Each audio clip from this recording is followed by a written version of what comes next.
ونفثة الشيطان وعصبة الآثام ومحرفي الكتاب. ما معنى كلمة ومحرفي الكتاب؟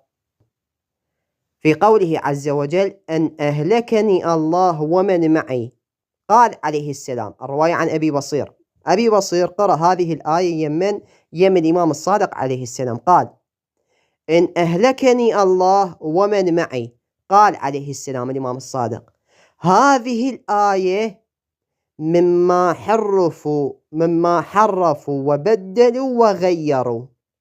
هذه رواية بسيطة تشرح لك ما المقصود بكلمة الحسين في يوم العاشر ومحرفي الكتاب. ما معنى التحريف؟ التحريف بالآية اللي ذكرتها أنا قبل قليل. يقول أنا ابن واحد عاش، أنا ابن واحد عاش ما كض لحيته، ميت أبوي وضال بالدنيا صيف.